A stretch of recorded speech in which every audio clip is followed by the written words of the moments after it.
అందరికీ నమస్కారం అండి. ఈరోజు పన్నీర్ కర్రీ ఎలా ప్రిపేర్ చేసుకోవాలో చెప్తాను. వీడియోలో కనిపిస్తున్నట్టు అన్నీ సిద్ధం చేసి పెట్టుకోవాలి. తర్వాత ఒక బాండి పెట్టుకుని పన్నీర్లో ధనియాల పొడి, కారం, సాల్ట్, గరం మసాలా వేసుకొని కొంచెం ఫ్రై చేసుకోవాలి. గోల్డెన్ కలర్ వచ్చేంత వరకు ఫ్రై చేసుకున్న తర్వాత అదే బాండీలో కొంచెం ఆయిల్ వేసుకుని ఆనియన్స్, నెక్స్ట్ ఇలాచి, టమాటో ఇవన్నీ కూడా వేసి, కాజు కూడా వేసి కొంతసేపు మగ్గనివ్వాలి. మగ్గించిన తర్వాత దాన్ని పక్కన పెట్టుకుని మళ్ళీ వేరొక బాండి పెట్టుకుని అందులో కొంచెం ఆయిల్ వేసుకుని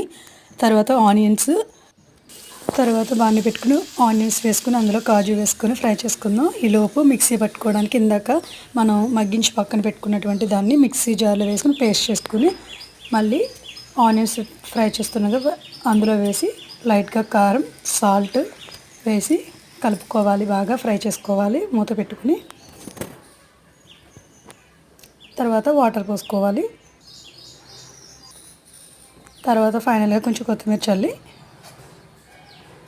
మూత పెట్టుకోవాలి, ఉడికించుకోవాలి ఇలా. తర్వాత ఇంకొక పక్క నేను ఇంట్లోకి రోజు ప్రిపేర్ చేస్తానండి ఇంట్లోకి రాగి జావ. ఇది అవుతుండగా కర్రీ చూద్దాం. ఈలోపు చూస్తారా ఇలా దగ్గర పడేంత వరకు ఉడికించుకుని దగ్గర పడేటప్పటికి పన్నీర్ని యాడ్ చేసుకోవాలి. మళ్ళీ మూత పెట్టుకుని కొంతసేపు ఉడికించుకోవాలి. ఒక పక్కన కర్రీ అవుతుంది చూస్తున్నారు కదా.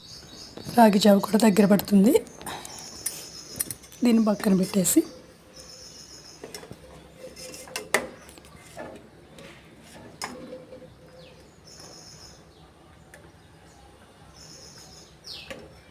ఇప్పుడు కర్రీలో లాస్ట్లో కర్రీ అయిపోతున్నప్పుడు ధనియాల పొడి, కొంచెం గరం మసాలా వేసి ఇంకొకసారి మూత పెట్టుకొని